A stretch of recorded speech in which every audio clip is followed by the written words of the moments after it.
therefore to get the information. And I think if we take out staff members and board members, I want to thank the 4 people from the public who came and were interested to learn about our schools. I'm Russ Lousy, superintendent, and the state of New Jersey is about to release its new and improved school report cards. The old school report cards have been thrown out in format and in substance, and have been replaced with what they're calling the New Jersey School Performance Reports. They are radically different from anything that we've seen in the past, and so read the school performance reports about what the changes were, so that when data was released, that data made sense. We always start with our strategic plan. I keep coming back to it. I'm very proud of it. I think it's something that will hold us together as a district. We value communication. We value challenge. We want to make sure that we're living up to these values and we're just allowing something this large to be released to the community without any kind of setup from the district, so that there was perspective and there was grounding once the information was released. So again, we're committed to living up to these values. We talked about things in our strategic plan that we said what we would do. Behaviors that we want to ensure are part of our culture. And one of it was to establish open and continuous communication. So this meeting is an example of that. We want to make sure that when something like this happens, where we're here, we can explain information, and more importantly, we can take your questions in an open format. There'll be time for that this evening. Within the strategic plan, we're going to talk a little bit more about this. There are 6 action areas that we've been consistently working toward. We want to make sure we can communicate about those. But within the 6, there are 2 that were specific to this evening. One, communication. Again, this being an example of the district's attempt to make sure that everyone knows we're here. We want to make sure that you're informed, that you feel that you have a forum to voice your concerns, your opinions, and ask your questions. But as well, when it comes to curriculum, everything that we're going to talk about today has to do with student and school performance. So we want to make sure that this is directly connected to all the work that our staff members are doing when it comes to the teaching and learning in district. So tonight, to give you some grounding, I hope everyone's able to pick up an agenda. Just again, as a heads up, the state is making an important, significant change. One that talks about Nutley Public Schools and the job that we do as professionals and the work that we do with the children of Nutley. So it was critical for us to make sure we were out here. To convey why these school performance reports, or SPRs, are different in form and content than the school report cards have been in the past. The way tonight's going to flow is I'm going to go through as much information as I can and then open up for questions. But if you have questions along the way, especially with a group this size, I don't care if you're staff member, board member, community member, please stop where we are. That way we don't lose the focus of wherever your question should be. We're going to go through the purpose of the change as far as the state's concerned, the process for identifying what they call peer groups, as well as the process that they're now using for student growth. And then I want to make sure that we get to the point where we're talking about what these reports tell us, and more importantly, what they do not tell us. One of the reasons I wanted to make sure we have this presentation is that information is difficult to disseminate to large groups. We're finding it out as a district, certainly as a community, as a state. It becomes more difficult when that information is complicated. And this information is complicated. Not to the point where it can't be understood, but at first glance, we were concerned that people would take away the wrong impression because we didn't have enough time to dig into the information. So we want to make sure we did that. And then finally, I do want to end the evening after your questions with exactly what we're doing in district to make sure that regardless of these reports, we're always pushing our students' performance and therefore our performance ahead. First section, purpose. Questions that you should be able to answer after we're done with this section include why are we changing the school report card and what does it mean for us?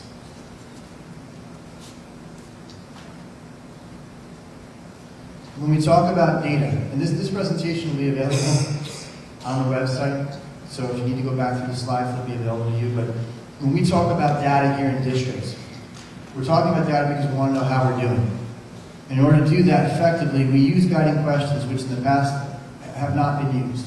Those guiding questions always start with this idea of, okay, how are we doing compared to what? And there are 3 things that we always try and compare ourselves to get a full understanding of how we are performing. Those points of comparison, First, standard. Okay, are we meeting expectations when it comes to a standard, whatever that standard may be? The second is, how are we doing compared to ourselves? Are we getting better? Are we doing worse? Are we making progress? And the last one is, how are we doing compared to others? Put another way, we're looking at, are we proficient? Are we progressing? And are we productive? We want to make sure that when we do this, we're looking at ourselves, we're looking at our students. In the past, we usually focus on standard. And if we met the standard, we seem to stop. And what we found here in district, bless you, is that if we stop there, we don't get the whole picture. Everyone could be proficient, but proficiency could be way too low for us. And that's an issue. We could have a large percentage of people who are not proficient, but come to find out that across the state there are even greater percentages of people in other districts who are not proficient, actually are doing well. You don't get the full picture unless you look at all three of these areas. They're changing the school report card, interestingly enough, to these school performance reports for this very reason. Most of the data in the school report cards, if at all, only let you look at either standard only or the state as a whole. And as you're going to see when we go into the format of these school report cards, it's dramatically different what they can now do, what they're actually doing for us publicly. The state, along with these report cards, is releasing an interpretive guide. These quotations are directly from the interpretive guide, but again, they're trying to help us make meaning of the complicated data that comes out of schools and help us assess our own schools in each township, here specifically Nutley. That last bullet's most important. That was pretty much their guiding principle as they worked toward this new format. They wanted a format that would engage us, or force us to engage in new, deeper, more meaningful conversations about how we're doing as a school district. And you can make up your own mind whether or not they were successful after we talk about what the actual reports look like. Some things that they're not. First and foremost, people are going to think that they are, but they are not a ranking of schools. It's not like New Jersey Monthly or a new NJDOE best schools in New Jersey. This does not rank schools categorically. NJDOE is trying to be clear that they don't want people to use them as such because the data is not presented in a way where that would happen. The other piece, why it's important, is that they're not looking at things that they know are critical to schools as a whole. As you can see, those extras, this is just one slice of data. I want to be certain as we talk through the rest of this presentation that you understand we're always looking at that extra data. People going above and beyond our extracurricular activities, our technical capacity, what we're asking to do kids to do outside of the classroom. All these things are critical, and the NJDOE knows that and wants to make sure people take that under consideration when they're looking at these reports. Their big piece is that they want to make sure that these new performance reports are not something that people read once and walk away from, but that they're there to fuel improvement for individual schools and whole districts. So they talk about three things: focus, benchmark, and improvement. They focus on very specific things. We're going to talk about what those specific things are, but they want to make clear that those are the only things they focus on. There's research behind their choices for their specific areas of issues of focus. And they share that research.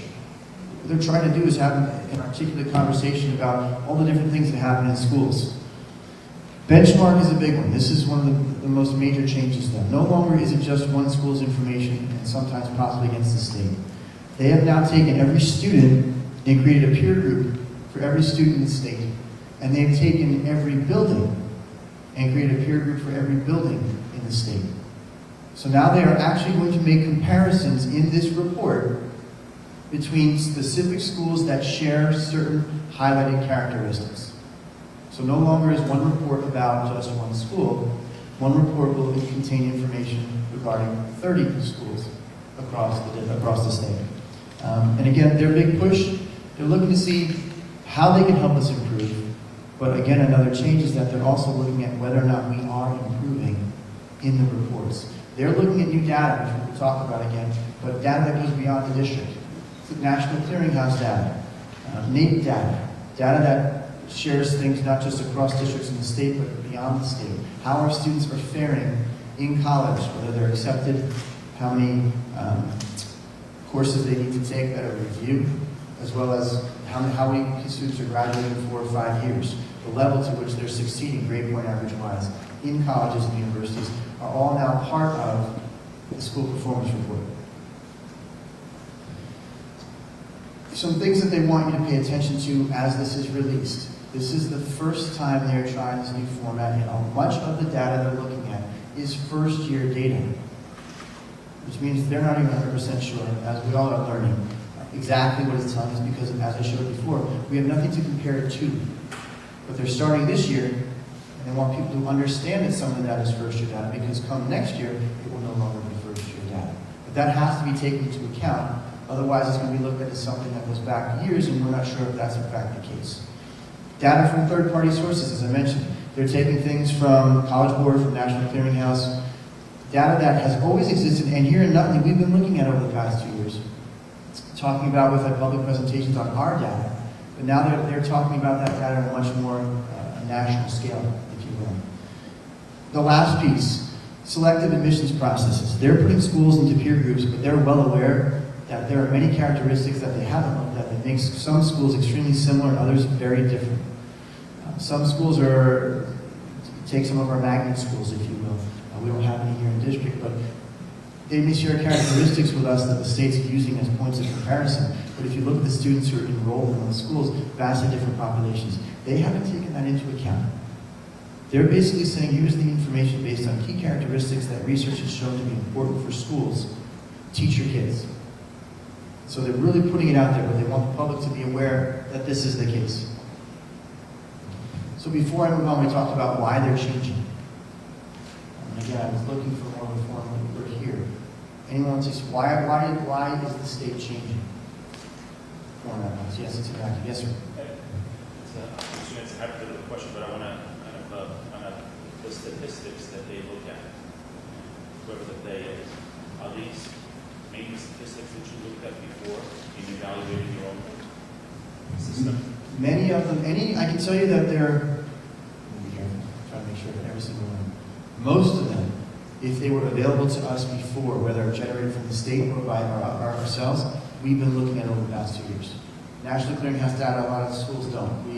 This is the video, through guidance has been paying to make sure we have access to our data going backwards, and we're using that to triangulate against our internal data, so yes.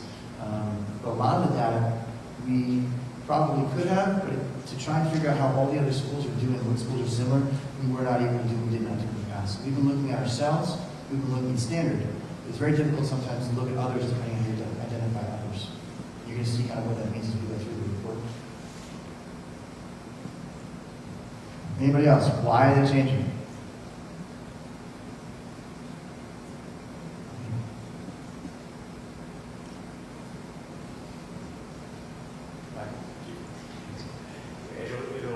They're changing so we can do better comparison to try and track individual schools' growth.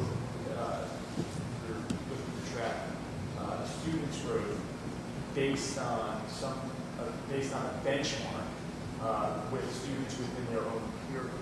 So you're really comparing your students that are in similar settings. That's key.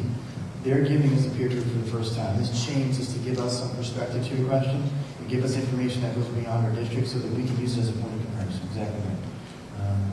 It's a big change for us because it just puts it out there, and basically the DOE is saying, here's the information, use it to improve. Absolutely, thank you. What does it mean for us? Sort of to your question, a lot and not a lot at the same time. A lot in the sense that for every district, this is new information that can help us move forward. When it comes to not a lot, I think over the past 2 years, we've made huge strides at the board level, at the district level, certainly at the school level, and all the way down to the classroom level. Now we're working with tools that we've learned over the last 2 years to make data our grounding, our central focus. And so most of what you're going to hear are things that we have been looking at. And again, this is going to take us to the next level in many ways, which is good. But it should not be a foreign conversation to our staff members when it comes to talking about how our students are performing. Yeah? So statistical analysis is only good if the baseline or the frame of reference is accurate to begin with. I don't know if I didn't hear you say how are peer groups determined? And so I'm going to get to that. If you look at your agenda, we're going to talk specifically through peer groups. Actually, we're here now. Guiding question for this section is exactly that. How does the DOE determine peer groupings for schools? So hopefully by the time it's finished these couple of slides, we have that answered. And again, what I will say is, any methodology is going to be questioned. We didn't come up with this, but they're going public with this, so we need to understand how they did it and why. You're going to be able to ask a lot of questions saying, well, that doesn't seem fair. not necessarily similar, the way they say it's similar, we have to kind of ask questions as to why they would report that then. What they're looking for when they compare schools. Grade span. Are you elementary, are you middle school, or are you high school? Free and reduced price lunch. The percentage of your student population in the school, that's FRPI. Limited English proficient. The percentage of students in the school that are limited English proficient. And special education. The percentage of students in your school that are classified as special education. So there's the very specific answer to your question. They went to those 4 indicators because they have found those 4 indicators to be highly predictive of student performance. And they've grouped schools in spans that have similar percentages of all 4 of those indicators, as well as sharing the grade level, into like schools. Now, those schools come from K-8 districts, K-6 districts. They come from large districts, small districts, urban districts, suburban districts, rural districts. We have a large state with lots of different areas.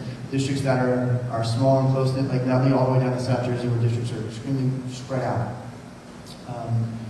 They didn't take any of those things into consideration. Because they're saying when you look at those other characteristics, that's up to the school to figure out how you're going to make those students successful. They found that these 4 things specifically, along with the grade span, indicate issues that schools are still struggling to deal with. So as they compare us to other schools, when you flip to the back of the school performance report, and I recommend that you start there when you see it. Open up the school performance report for whatever school you're interested in, flip to the last page. And it will give you, when you start looking at the information, the peer group, the 30 schools that were grouped together based on these factors, that all the other data in the performance report that you're looking at is based off of. So that's the starting point. They could have put it in the front, they put it in the back. But I highly recommend flipping to the back and starting there. Yes?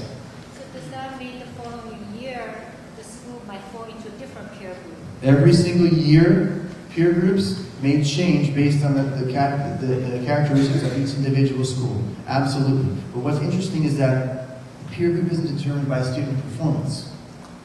So your performance may go up and down, but that has nothing to do with your peer group. These characteristics. So if you have a huge influx in the building in one grade level of limited English proficient students, and those students move up and leave your building, that may change your characteristics significantly enough to change your peer group. That's why every single year they release it, I still recommend the first thing that you do when you open up a peer school performance report is flip to the back and look at the peer group that we're talking about being compared to. One of the other things I will continually harp on in this presentation is that while the information is embargoed and we can't share the data until they release it, we've been allowed to look at our data. No 2 schools in our district have the same peer group. Which means that when you look at the indicators and the descriptors in each school performance report, they are not indicative of any one of our schools' performance against any other of our schools' performance. You can't take a report, put them side by side, and immediately say, I can use this to compare Yannicott with Washington School. Because they're both being compared. All the data and all of the labels that you find in the document are based on 2 completely different groups. This was done intentionally so that the conversation remains about a specific building. Yeah. So once a peer group is determined, what is the measure of performance? That's what we're going to talk about. There's a lot, depending on the level. Right now, what we're talking about is how they determine the peer groups, which I think was your initial question. We're going to talk about what they look at then afterward. Any questions on how they determine the peer group? It was that straightforward. Your grade span, your free and reduced lunch, your limited English proficient, your students with disabilities. Yes? Is there a suggestion that the peer groups being different to each individual school in Nutley, that there should be a blending of the students so they are all in the same peer group? Because then you have a different experience for each school. And, it's all the same town. So does that present or beg that question? Say the question one more time, actually. I understand what you're saying, but I don't understand the question. If each individual school has its own peer group, yes, would it ever be a goal, or does it beg the question that the schools are blended on a population or student ability-wise so that each student has the same opportunity and experience throughout the district? I think what you're asking is, does this lend us to make a change to try and blend student population across the 5 buildings more proportionally? So why is it the lottery where you happen to live in your peer group? It should be that you're keeping a town. Excellent. Okay. Well, as we get to the end, talk about what we are doing. One of the future presentations is what we did is I went back knowing that that exact kind of question could come up. We went back and we took our performance data, internal performance data, and I looked at how kids were doing in the high school because they're blended all together there. And that's the end of the road. And we looked at how they did based on where they came from. To see if any trends popped up, to see if blending was even necessary, to see what was actually going on, because I know that here in town, everyone has their own opinion, and we have very passionate people about the different neighborhood schools, but they all end up right here in this building, and they all go across the street to the high school. And what we try to do is use data again, as we have the past 2 years, to figure out if it even makes a difference at all before we even look at it and the change needs to happen. And what I can tell you is we are. There's really some interesting questions that arise from looking at that data, and it will be shared. Does that make sense? Soon. Try to get through this presentation first. This is definitely before the end of this year when we talk about that, because we kind of foresaw that was a necessary conversation to have based on these school performance reports coming out. So we're prepared to have that next. I assume the next conversation after this one, which is how to read the reports, will be once the reports are released. And then following that, the very next question will be, well, okay, the one thing that people do want to look at, since we only have 1 middle school and 1 high school, is how do our 5 elementary schools compare to each other? And that's definitely on the agenda. Student growth, sorry. For this section, we talked about peer grouping, now student growth. Very similar. I spent too much time at this point trying to explain what student growth is, the way they calculate it. Student growth is actually something they've been using for a long time, 7 or 8 years at least here in the state. Talking about instructional purposes. It's taken on a new connotation because now it's being discussed as a component of our teacher evaluation, which unfortunately I think deflects some of the focus from where it should be, which is that it's a very meaningful tool to help us understand how our kids are performing. But state definition again. Percentile rank that demonstrates what percentage of the academic peer group a student performed higher. It's a percentile score showing how you performed against others in your group. Which means if you have a 35%, you scored more successfully higher than 35% of the people in your group. And if you have 87%, you scored higher than 87% of the people in your group. Therefore, obviously, regardless of group, the higher the number, the better your performance compared to the others in that group. Charlie. So, our 5 grammar schools did not realistically be compared to each other at all. The only thing compared to inside your own peer group, that our 5 aren't in the same peer group. Exactly right. Our 5 schools are only compared to their peer groups, and none of them share peer groups, which means they're not compared to each other in these reports. That's the peer grouping for schools. This is student growth, but same idea. All of our individual kids are going to be compared to other individual kids within their student peer group. And we're going to talk about how the state comes up with that now. And again, this is their language. Begins by grouping students together based on test scores in the prior year within students across the state. In this way, many academic peer groups are formed. In other words, they take last year's tests and they take kids who performed similarly on last year's test and they put them into a group. And that becomes the individual student's peer group. Which means I could be a teacher of 25 kids, and those 25 kids may have been 25 different peer groups. All done by computer, all the improvements they've made in the state testing system, we call them improvements, some people disagree. But the computer allows us to track every single student and then take that student score and put it in comparison to every other student. I was talking to some of the people from the state, they mentioned they had 11 million records just over a 2-month period that they were working on. 11 million. But they can now, with a computer, group those students the same way they're grouping our schools. Instead of, though, for the schools where they use the categories we discussed, they're now using NJS scores. Yes? But then, they're not necessarily the same peer groups that our schools are. Nope. Two totally different things. Data.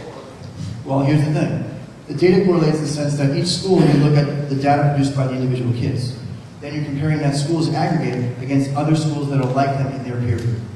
Which again, this is why I wanted to have an open conversation, because while I don't necessarily think it's beyond anyone, I think it is complicated. And we need to make sure everyone's on the same page.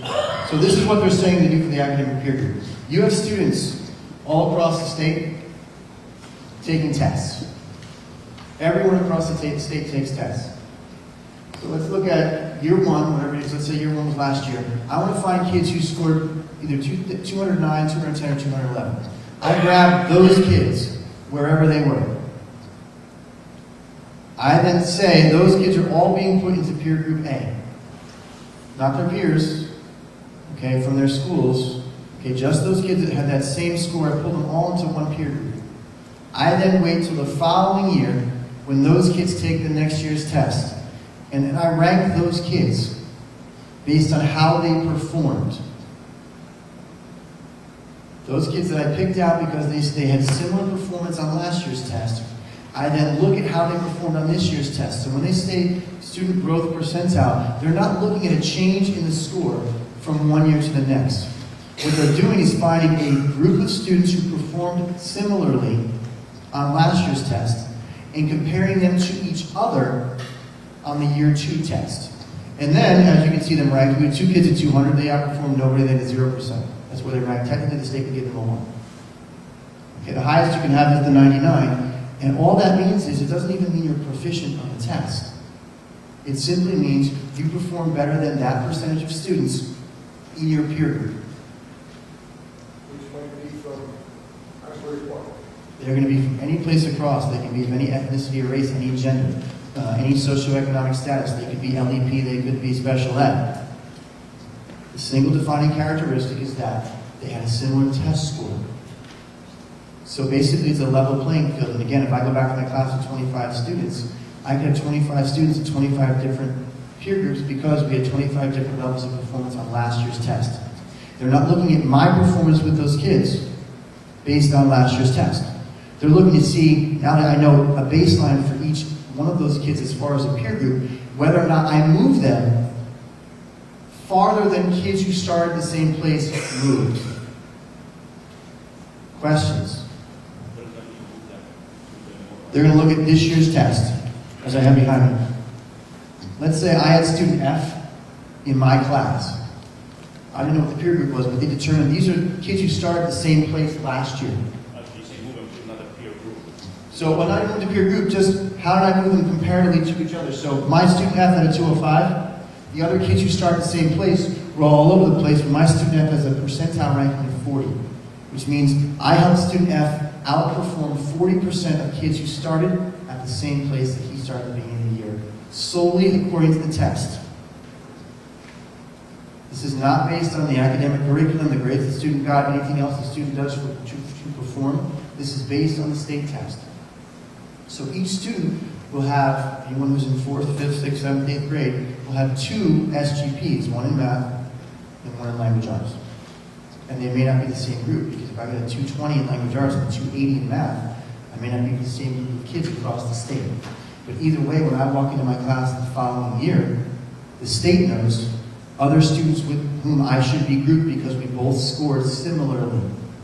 And then they're going to see, amongst that group, how I scored against those kids and how every single score may go down from one year to the next. That's not the issue. And the SGP doesn't tell you whether it went up or down. It just tells you how I performed it. What it does is it makes it competitive, in a way. I know who I'm competing against. I'm competing against everyone who got my score last year. I need to outperform them on next year's test. Is there a question in the back? No, we're good. This is again how the verbiage that goes with it, but to arrive at a measure of school-wide growth. Okay, now they take all the student growth scores in language, arts, or math separately, and they rank them from highest to lowest, and they find the median score, which is the number where it is closest that 50% of the student body performed above and 50% performed below. And they give the school that median score. That's a number. It's taking all the different SGPs and ranking them and trying to find that midpoint as far as where 50% performed below that number and 50% performed above. It's a straight number, it's not a percentile. They are then, and this goes back to whoever asked the question, they then take that number and they compare that number with the same number from the other group schools in our peer group and come up with a percentile of the number of schools we outperformed. So they're going from a percentile score for each student to an aggregate score for the school and putting that score against the other schools in the peer group and coming up with another percentile. So we can judge how individual students did, and they can also judge how whole schools did compared to other schools technically anywhere, but they're focusing on the ones that have similarities in those 4 characteristics. So the schools have a peer group, and the students have a peer group. And again, those peer groups, to your question before, can change. Students will, very unlikely that students will have the same peer group 2 years from now. There's too much going on state level. Lots of kids, lots of dynamic data, kids moving up and down across the scores, and what's going to happen is that the computers are simply going to follow the kid from one year to the next. Other questions on this, John? Except for us, the comparison, and us maybe studying our criteria for next year and how to improve ourselves. Is the state going to use any of this to judge our funding? There's been nothing, no connection whatsoever between the school performance reports and school funding. But they are expecting us to act responsibly. If we have data, as you see above me, they're not going to label, which is one of the things we want to talk about. If your school, percentile-wise, was 35% below, they're going to label us as having low growth. As far as I know, there's been nothing in any writing, any speech, any presentation that links any of this to school funding. School funding will still follow the students in the normal demographics that it has been following for Thailand. Between 35 and 65, they're going to say you had average growth, and 65% or higher, they're going to say you have higher growth. And again, that's a percentile. So that's showing your growth compared to other schools that have, according to them, like characteristics in 4 categories that they find to be most indicative of affecting student performance.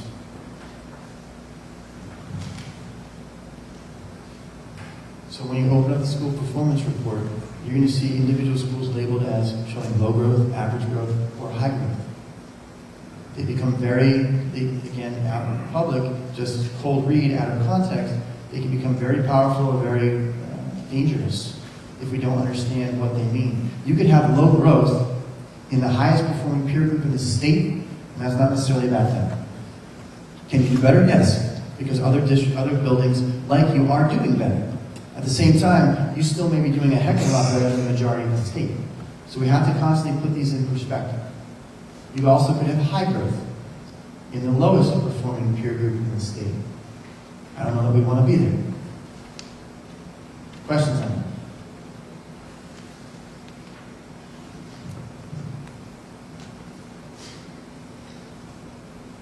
So the second pause. Any questions on how they're determining individual school growth or how they're translating that school growth, student growth, to school? This is exactly how they're looking to do it for teaching. It's the same methodology, but instead of taking the entire population from the school, take 25 kids from my class, take their percentile ranks, use them to find a median number for me, and then use that median number in comparison to other teachers with like kids. Magic of computers. Format.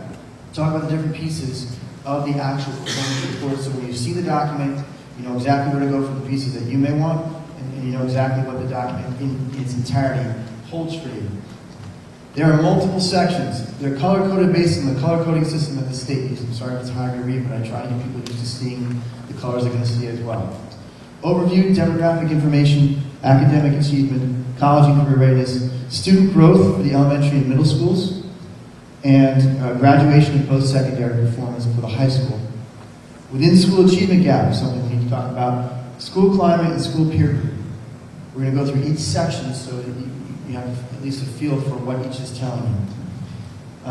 In the overview, as I've been told, is a cover page. It's the first page, and it has the most general information you can find. It's almost as if it's a summary. It's like an abstract on top of a longer paper. It's not the information itself, it's the aggregate of the information. But again, the school performance reports, like I mentioned, low growth, average growth, and high growth, they use labels They're going to make determinations about each building's performance in comparison to its peer group. And they're going to use terms like very high, high, average, lagging, and significantly lagging. And those are going to be in bold in the first paragraph of the school performance report. And we want to go through what they mean because, again, you could be significantly lagging, which again, below 35, in the highest performing group, which means you're outperforming most people. And yet, what's going to be read at first glance is the school is significantly lagging. So we have to be very careful about making sure we understand the perspective of each piece of data. These are on the first page in the overview. This is what the overview page looks like. If you notice down the bottom, I will point it out. This was from a state presentation. This is not Nutley data. So number one, no one should come to arrest me. I have not broken the embargo. Number two, though I have no idea where this comes from, but I can tell you it's not ours. Notice the paragraph up top. It may be difficult to see here, but if you open up online, you'll see that certain things are in bold in prose. So this school lags in comparison to schools across the state. So there's a comparison to the whole state, which we've never really had before. And then it says, additionally, the statewide performance is high when compared to the academic performance is high when compared to its academic peers. That means within the school's peer group of 30 schools, it did very well compared to those schools, but compared to the state, not so well, which tells me it's a peer group that is not as strong as others. But these are moving back, they're basically moving, the words mean something different every single time you look at them. And we have to stop before we jump to a conclusion to make sure we understand what it means. You'll notice the chart underneath, 3 general areas that it's looking at, that the paragraph summarizes. Academic achievement. It tells you the peer rank, your percentile rank in your peer group. It gives you the statewide rank, your percentile rank across all schools in the state. And then it tells you how many targets you actually, performance targets you met in that category. In each of those larger categories, remember this is a summary, there are any number of specific targets that each school is measured against. It's 50% up here, it could be that there are only 2 for that category. Depending on the level and the type of school, that number changes. So again, we have to make sure that we turn past the cover page and are really reading into the data that's there on each school. You'll notice down the bottom, they give you a definition of what very high, high, average, lagging, and significantly lagging are. So 0 to 20, basically, significantly lagging performance from 20 to 40. So it's going up in fifths. And again, that's compared to whichever group they're telling you, whether it's the state or your peer group, it gives you both sets of information. You're going to notice as you move through, we started with statewide performance for academic achievement is 22. Now we're at our peer performance, which is 78. We have to make sure that we're paying attention because, again, you may see a flip the very next time you turn to another school. And remember that we're looking peer group to peer group, and the state is an indicator. So that's one way we can actually look at whole data because everyone's being compared to the state. But these boxes each mean something different. We're going to go through each of the individual categories. Underneath the chart, they have summaries by each section. Again, pros. This school outperforms 57% of schools statewide, as noted by its statewide percentile ranking, and 80% of schools educating students with similar demographic characteristics, as noted by its peer. So again, it's taking the information in the charts and putting them into prose sentences for us.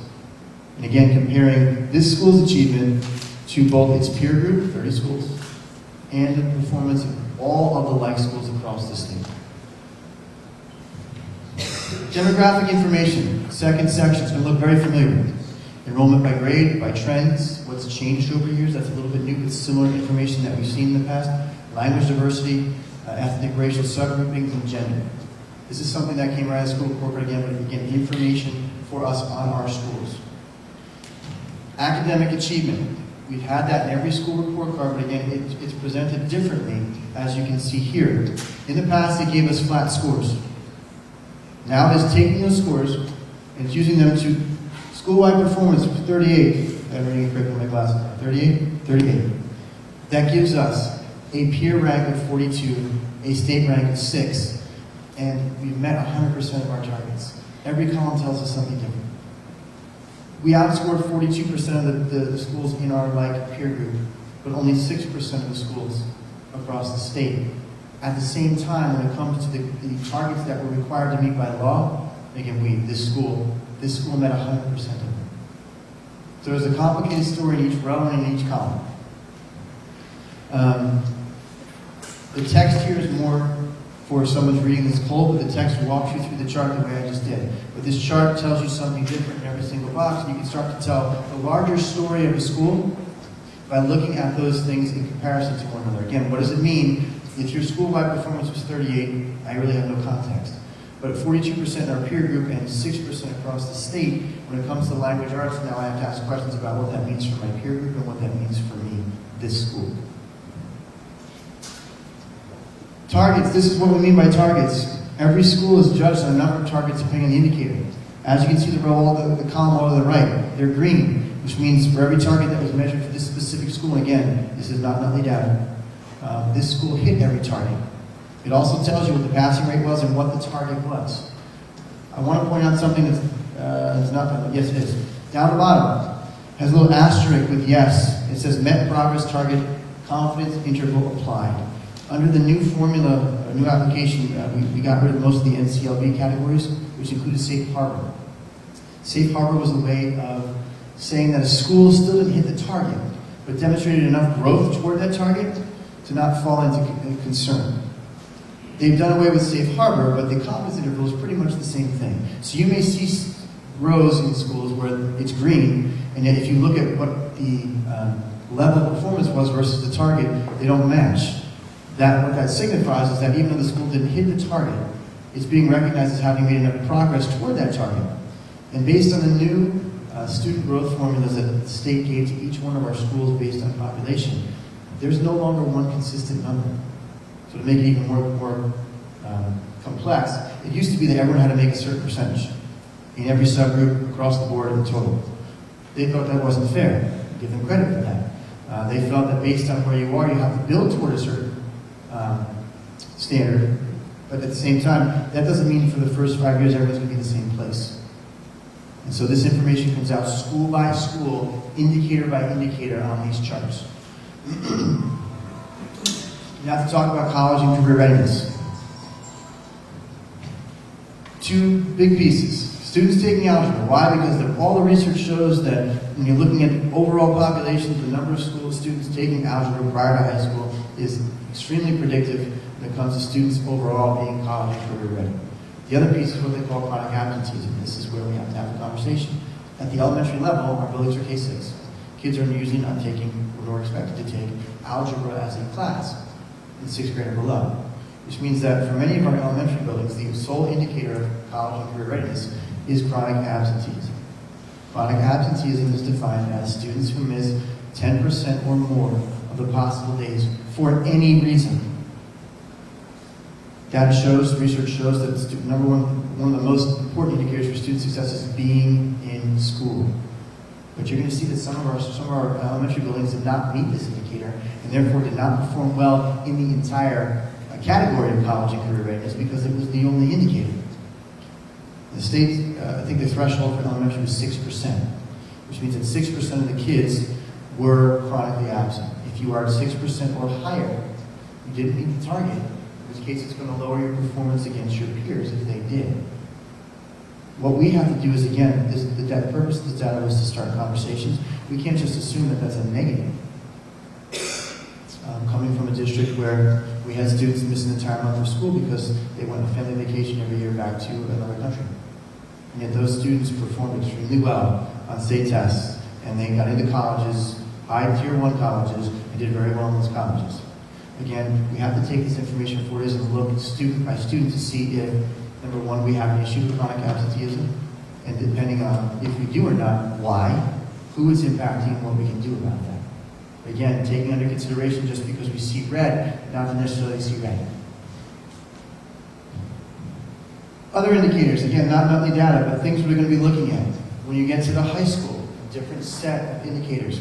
Percentage of students participating in the SATs, participating in the PSATs, students scoring, through 3 sections of the SATs, above 1550.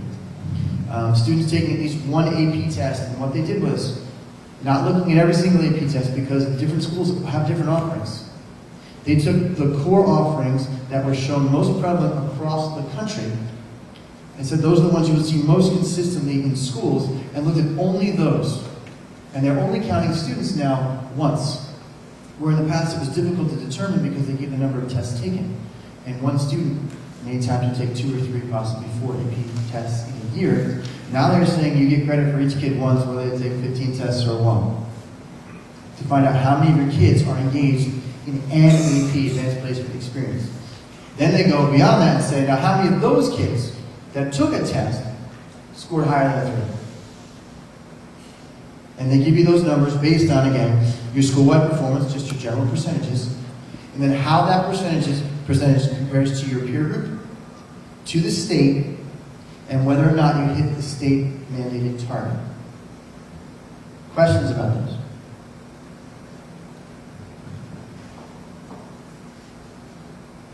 They look at our graduation rates, and again, you're going to see, this school hit the target, 91.7%. More than 9 out of 10 kids graduate. At the same time, if you look at its peer ranking, it's 10. So again, we have to start looking at what the numbers really mean and if they are important for us. Putting them in perspective, is 91% where we want to be? Again, this isn't Nutley, but if it were, taking this as an example. The dropout rate, 2.5% for this school, which puts them in their peer group at 3, which means 97% of the schools had a lower dropout rate. So it may be something that we want to look at when it comes to us pushing forward and improving our service to students. Student growth. Talked a little bit about this.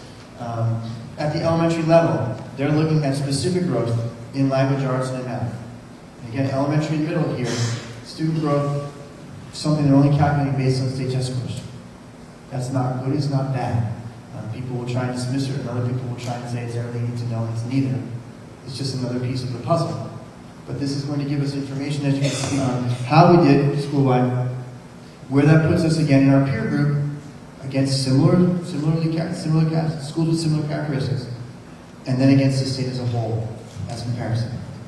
And they do that in both language arts and in math.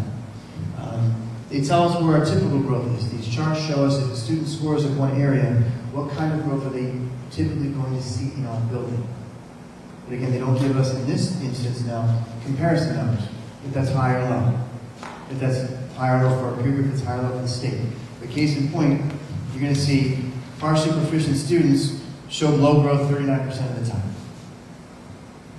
And this helps us try and make a determination. If we see, based on what we're doing, students who are partially proficient 1 year are showing high growth, then we want to continue doing what we're doing. At the same time, if we're seeing kids who are advanced proficient showing low growth, we want to take a look at that. Okay, but this helps us focus on the different components within our student data. When it comes to high school, they look at a number of different things for graduation post-secondary. How kids are graduating, and again, pie chart, through the HESPA, through a different way, if they're exempt, if there's an extended year graduation that's taken for 5 years.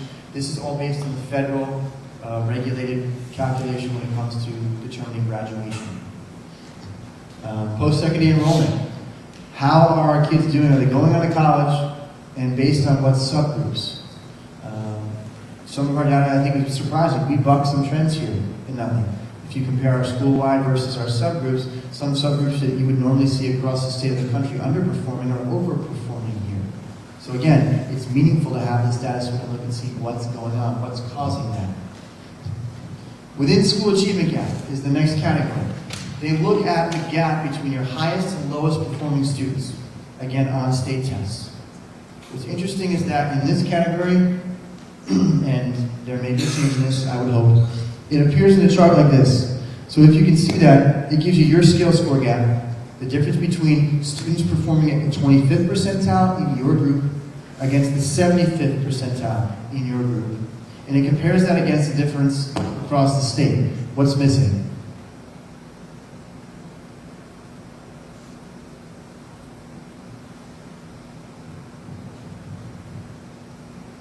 Your peer group. Thank you, Mrs. Angel.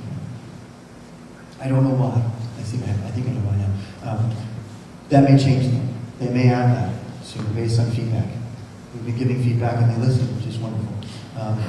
My concern was that I don't know if that gap is good or bad because I'm not comparing it to my peer group. If I had a comparison to my peer group, I could go back to the student achievement and see how I fared against my peer group to see if the gap is meaningful or not. You can have a very, very tight gap. The difference between your 25th percentile and your 75th percentile may be very tight. In other words, not much of an achievement gap. Students are being serviced consistently across your school. At the same time, your performance may be low. So you have to look at both. You can have a wider gap. At the same time, your overall performance might be high. And what I recommend you do is that if you're looking at this chart, you not only look at the gap, but you look at the actual scale score for the 25th percentile to see where the lowest quarter of your kids are scoring. In this case, not our data, I wish it were, 261 is the lowest 25%. It's pretty good. So again, regardless of how large your gap is, and again, their gap is very tight, as you can see, it's 11 scale points. So they have a very narrow gap and a very high performance level. That's what we strive for. But again, you can't judge one or the other without looking at both. School climate. Generic information that we've seen before. Talks about our length of school day, our ratios with faculty and staff, and things like that come generally out of a report card as it was. This is information that we've seen before. It does not give us a comparison to our peer group. Do they have a longer day? Do they have a shorter day? Do they have more staff? Do they have fewer staff? We don't see that. They have that information, obviously, because they can give it to us and they can give it to them and certainly can put it together. But on that slice, they had this category, they have that. And then the school peer group, and this is what I told you, if you please look at the report, turn to this section first. Get a feel for the schools that we're being compared against before you look at all the data I just talked about. And don't have a reference point for the numbers. It looks like this. You'll see schools going down the left side, which of course are cut off because we can't get that information, but this isn't ours anyway. And then it will highlight in yellow the school for which the report is based. So you will see all 30 schools. You'll see all their demographic information, their grade span, their free and reduced, their limited English proficient, and their special education. So you can compare. And there are going to be questions. Because depending on the comparisons, some of them look like they have significant gaps. What was explained to us, I'm trying to explain now, is that if you look across the entire state, depending on the level, there may be larger or smaller gaps. If you have a very small population of special ed, you may be grouped with somebody who has, you may have 4%, somebody else may have 0.1%, and somebody else may have 19%. It seems like a huge gap. The reason that is when you look at all the schools across, it actually is not that big a span. There may be buildings that have 99%.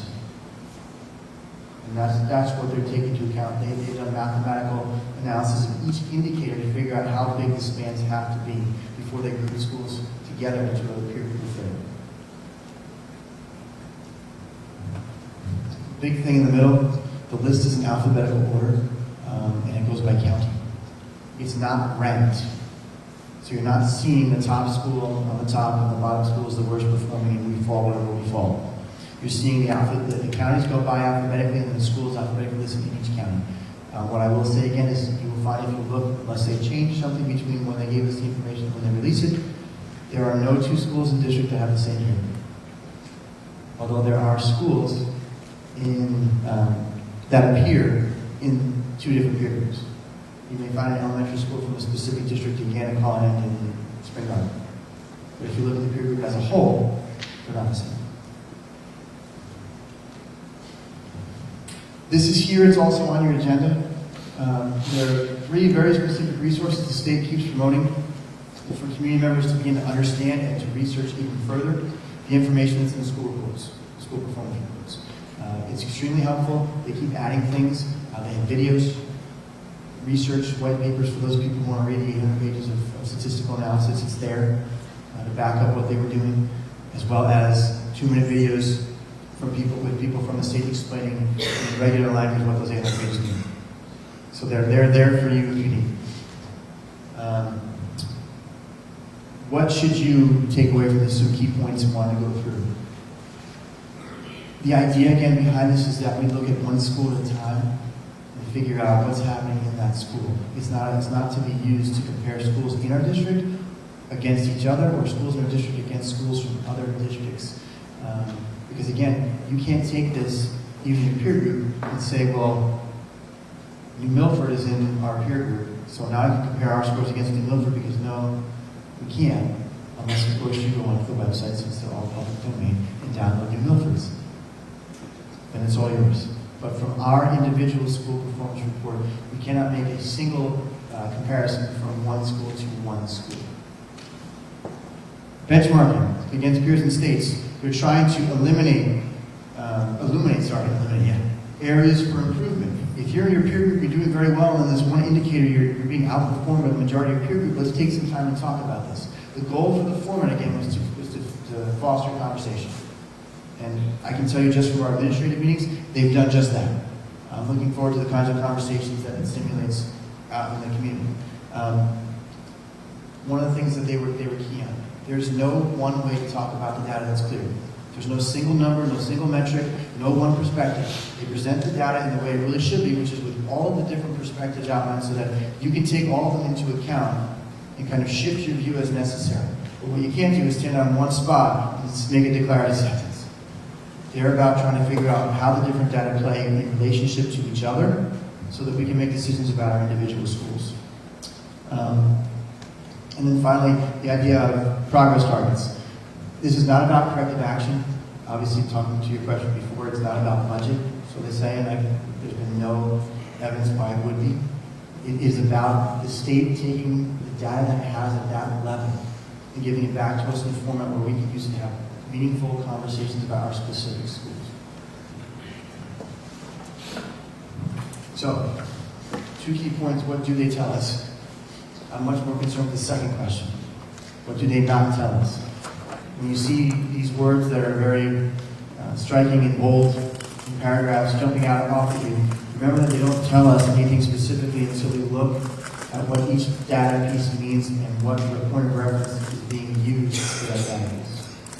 We can't just read the cover sheet, the overview, and say we have a solid understanding of what's going on. We have to make sure we understand the peer group. We have to look at the comparison between the peer group and the state performance and every indicator.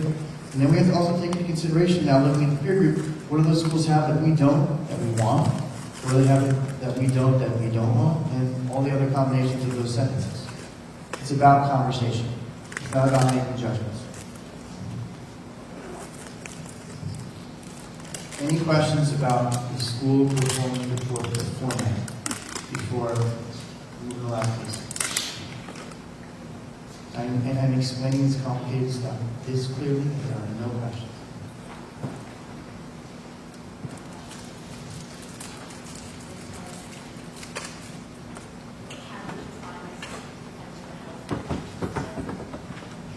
The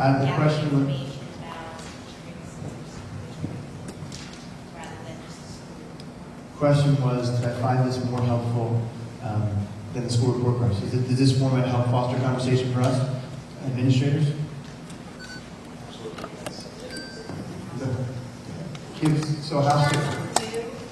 So beyond the yes, how many insights from our initial conversation?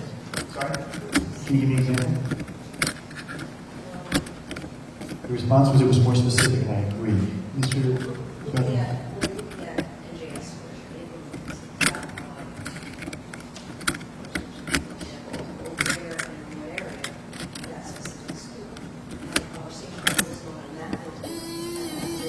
Much more specific. Flat scores. When we had flat scores, before I go back to what I talked about, there got any questions. All we have is efficiency. Is it good or bad? We don't know. Now we can compare within one school how we're doing against kids who are similar as far as the state's definition of similar. So that absolutely gives us information. It's fostered a lot of conversation already. Mr. Jones. I was going to say that it gives us an opportunity to evaluate ourselves against peer groups that's equal. Also, it's comparing like schools like apples to apples. It gives us a baseline to where to move forward. We talked about the data as no longer being apples to apples in a whole. It's apples to peaches to plums to kumquats to puppies. But at the same time, if we understand our peer group, we have a whole different apples to apples conversation that we were never able to have before the format. Again, that's why there's a lot of good that comes out of this. People are going to get defensive, they're going to be confused, they're going to be upset when we see these labels. But we have to understand what labels mean, and the whole purpose of the label is to force us to have a conversation. Just in general, in our advocating, and I was talking with Mr. Baden about how you're ready to look at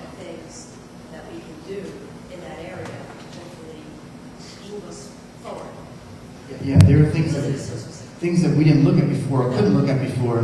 Now we have the specificity because the state's the one that owns all this data. And now they're sharing it to us in a way where we can use it to be specific, but we were in our very first conversation, our administrators were already coming up with things that could be done in a procedural level to help set our students up for better levels of success. And that's driving a conversation we're having inside our schools as we're trying to get our faculty to move forward with the college career readiness. You said that to somebody 2 years ago, they'd be like, wow. So now it's more defined and we have a baseline to measure it. So sharpening our conversations on things we should be talking about. College and career readiness being a big one. But I mean, at the high school level, that category is incredibly important if you look at the statistics. And that's going to be information that we're going to want to talk about. And again, going back to your earlier point, we're not leaving it there. We're talking about how our kids get to high school and whether or not that has an impact. Okay, how they're performing in high school is not just a high school issue. And many times the research shows by the time they hit 8th grade, you can already predict what's going to happen. So again, in many ways, Nutley High School is living proof of whatever happened before the kids got there. And so now we can actually have more specific conversations about that. And we're mining our data in different ways, which we'll certainly share out, so that the community is aware that we're looking. But again, I think over the last 2 years, we've been nothing if not more data around it. And by having conversations not just at the right levels in the district, but we've been doing it publicly. Anybody else? So I can take a swing at yours. I think it's incredibly helpful. Data by itself is just data. We need it in order to make informed decisions. We need information, and that takes putting data into perspective. We can't do that with so much of the data they give us because we don't have it. But they're now putting it into perspective for us so that we can have more meaningful conversations. That makes that data come alive and tell a story that it did not do, bless you, in the old format. There's going to be a lot of conversation that comes out of these pieces. Yeah. Just one question like that is the database is 11 million points. Can you run custom queries if you have any questions? We all the data comes out of NJ Smart, which is a system that every school district has access to. We can do a lot with that data. We can't do everything they're doing for these reports, but there's a great deal that we can do with that data. The system that we use internally, Performance Matters, is directly linked to NJ Smart. So actually, one of the things that we're doing in NJ Smart, you really have to know the mechanics of the system, and in many instances, you have to have a knowledge of statistics to make sure you're making the right conclusions when you look at the data. What Performance Matters allows us to do at the teacher level, grade level, building level, is pull that data into more usable terms. So we're already using that, but yes. So we do have access to the database to an extent, as every district does. We can pull all sorts of data out, and in all honesty, I haven't even begun to scratch the surface with all the different things that NJ Smart allows us to do, partly because you can have hours-long conversation on one piece of data to try and make decisions meaningful for kids. So we're still learning in that as well, but yes, we do have access. Yes? I want to just recap to make sure I got it. Sure, please. This is very complicated mathematics to help school districts and the inhabitants of that district understand how that school is doing for the various ways it's measured. Usually any kind of statistical analysis is done for a purpose. The purpose of this would be just a dialogue. And then the last part of it is, in some places you say, what does this mean for nothing? But I didn't hear the answer to that. So when you answer that, what do you need from nothing? Which is kind of us. What do you need from the community? If again, if you go back to the purpose, you answer your own question. The overarching purpose is to have conversations, not just to talk. They're giving us this very specific data so we can have meaningful conversations to move buildings forward. They want to see student performance go up across the board. And what's interesting is everyone can get better and you still have a 3 percentile ranking. So we have to understand that. It's complicated stuff, but it's good. You can't have general conversations about student performance and hope to change it for the good. You have to be specific. If you're going to be specific, you have to be willing to take the time to get into the details, look at all the information, and try and make conclusions and decisions about how we can best serve or better serve students. As far as what does it mean for Nutley, I had that question up multiple times. In my mind for this presentation, what it means is we have to engage ourselves and have meaningful conversations about the data. And some of it's going to be great, and some of it's not going to be as great. And we have to figure out what to do about both of those. how do we make the stuff that's great even better? And how do we rise to the occasion in the areas where we don't seem to be performing as well? Does that mean there's going to be another forum after stuff comes out? We're talking about the best way to do this. I don't know if we have to have a building by building session, maybe through PTOs, where, excuse me, I or some of the other administrators are at Yannicka School, at Spring Garden School, at the high school. And I say that only because I can talk to anybody in the community about the format, the way we're doing now, and hopefully get that information out. But once they release the performance reports, the conversation at Yannicka is going to be different than the conversation at Spring Garden. And making sure we understand what the data says and we talk about what we're doing and how that's going to impact future data, it's going to be different from school to school. So most likely, we'll be talking through the PTOs. We have a number of board members here, Mr. Scalera, Mr. Kaczynski, Mr. Klein, Ms. Flynn, Ms. Danchik Martin. I saw Ms. Russo. Did she leave? And I brought up Ms. Russo's our connection to the PTOs. We're going to be having conversations probably at the school level, whether directly with the principal, or the principal and myself, Ms. Villani, Mr. Levine. But here's the good news is you can see us when we're talking about it. Which is what I hope that we have more people engaged in this conversation because it's critical about our school success. The detail in this report is light years beyond what's been in the past. There's so much more information. Usable and workable information.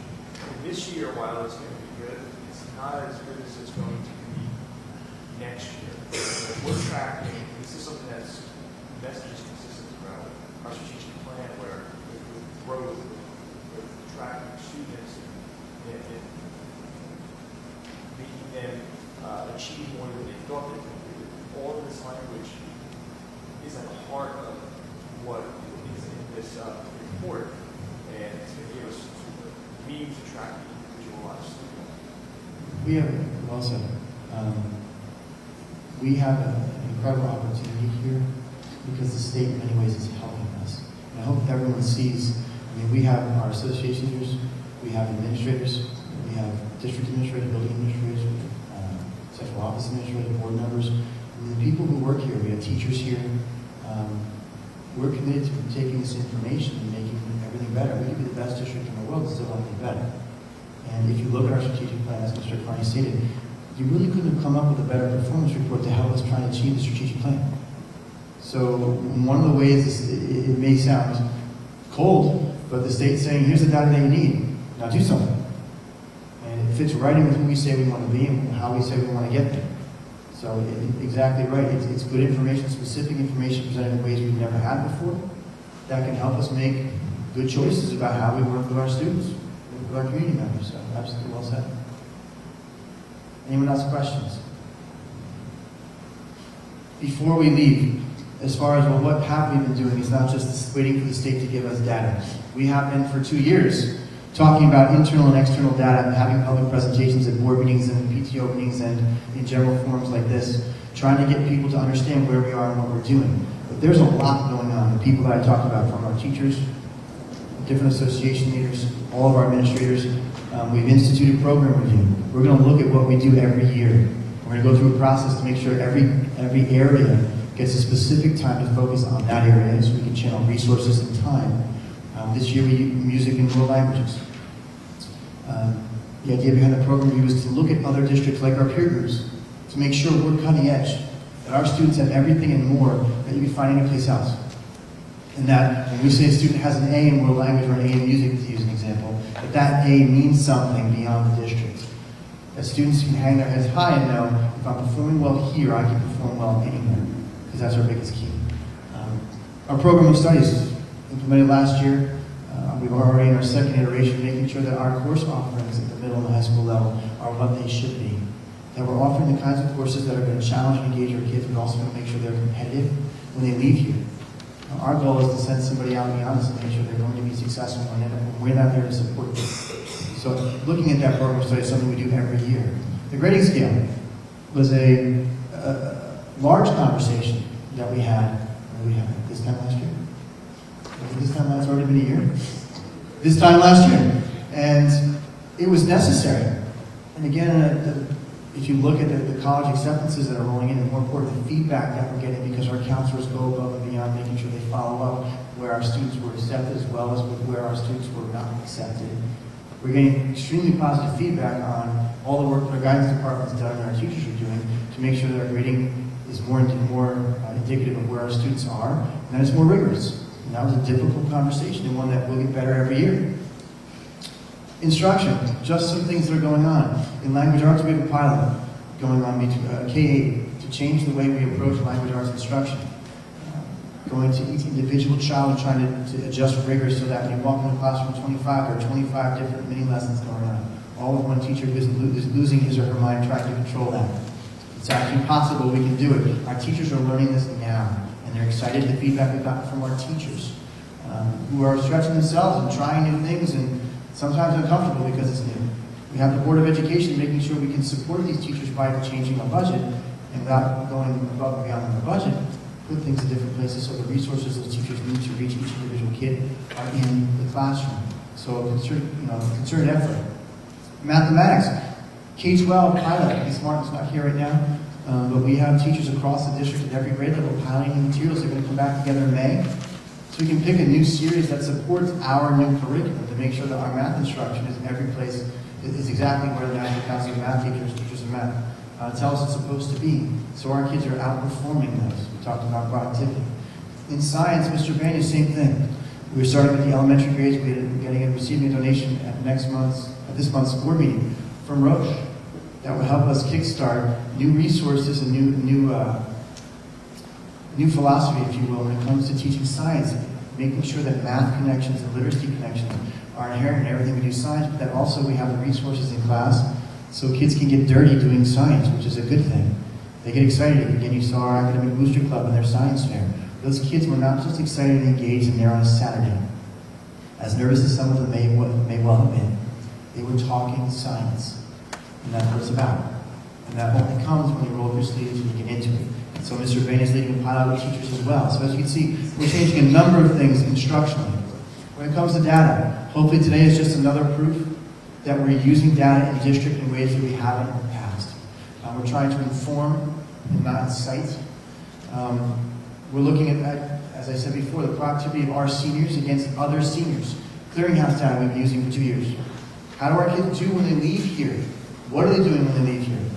Also, as I told you before, we're now looking at the productivity of our elementary schools against one another to see if there are things going on, not so we can pit or point fingers, but we can say, listen, if there's a group of kids coming through this production line, if you will, and they're outperforming everyone else, what's going on? So we can make sure every student across the district and every elementary school has access to the same things that are working.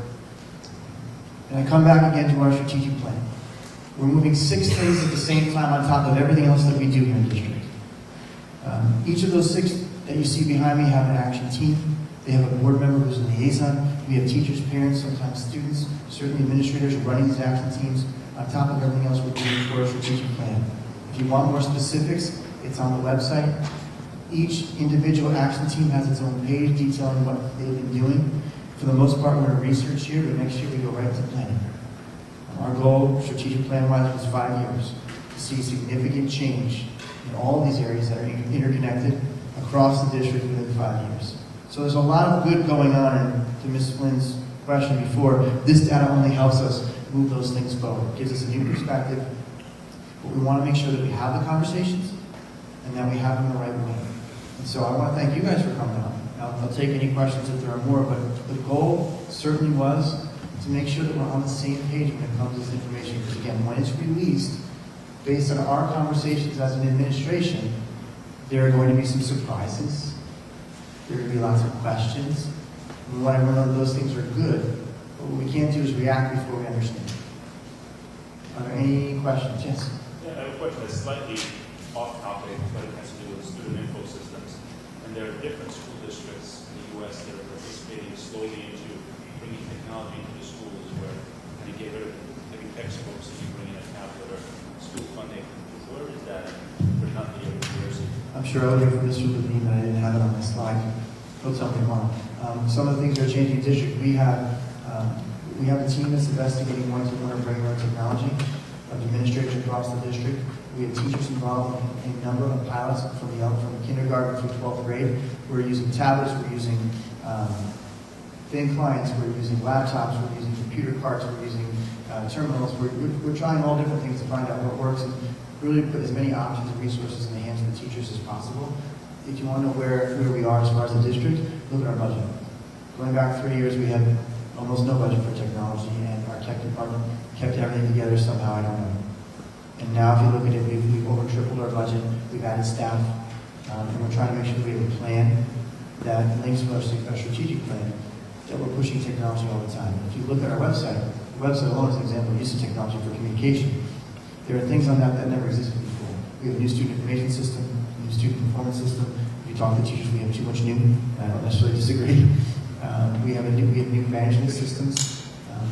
All these things are integrated in the classroom. We have teachers helping kids design their apps. We're using tablets, as I said. It's a new world, and we're trying to make sure we're pursuing it consistently. This would mean a number of teachers, some administrators here to make sure we're not just doing lots of things, but we're doing different things in different places, bringing the information back and figuring out how we can bring everything together. One of our goals is to have a technology plan through the course of next year that outlines exactly what the experience will be supported by technology for every student depending on level. Yep, and I agree with you. Over the last year or two, the information has been flowing better, especially the messages that you personally wrote out for people. And I wasn't in a hurry, just curious to see where is it you explain. No, I appreciate that. Reviewed. I want to hurry, too much so, right? I just look at every day, there's something we didn't maximize as an opportunity lost for kids. And it's not anyone's fault, but I can tell you that we have the pedal down pretty hard. And we're trying to move at the fastest possible speed of success. We don't want to go too fast and then lose traction. But we have a lot going on, and we're trying to do a good job of making sure, like I said, you can read about a lot of districts that have all these different initiatives. And I would ask what impact it's had on student performance. We want to make sure that everything we do is attached to the strategic plan. And if we're moving resources toward it, it's having the impact that we want. And we know that by looking at data. Is that independent of all these statistics, that plan? Strategic plan, if you look at all the things that we talked about and go back and look at our strategic plan, it fits right in with what we're talking about. It gives us points of comparison, it gives us peer groups, it lets us know how our students are performing, and that's the core of our strategic plan. If you look at our mission statement, it's all about students, what they can do and how we challenge them and how we know their people. This school performance report is about exactly that. What is it coming out? I was last told tomorrow. However, I haven't gotten any new updates, so we were told this week, but I was specifically told that it was most likely being released tomorrow afternoon. But then NJDOE will have a release party, if you will. They will have all the different news feeds, they will have stuff on their website. It should be a big deal. They're going to make a big deal better than they should. They're sharing information we've never had access to before. It's good. Other questions or comments? It's a lot. I know I've been talking for a long time. Please know that we're available to answer questions and the rest. Like I said, there is a plan. Once it is released, we'll most likely be in each individual building. But I want to thank you for coming and for your desire to be engaged. And if there's anything else we can do, please let us know. Other than that, have a great night.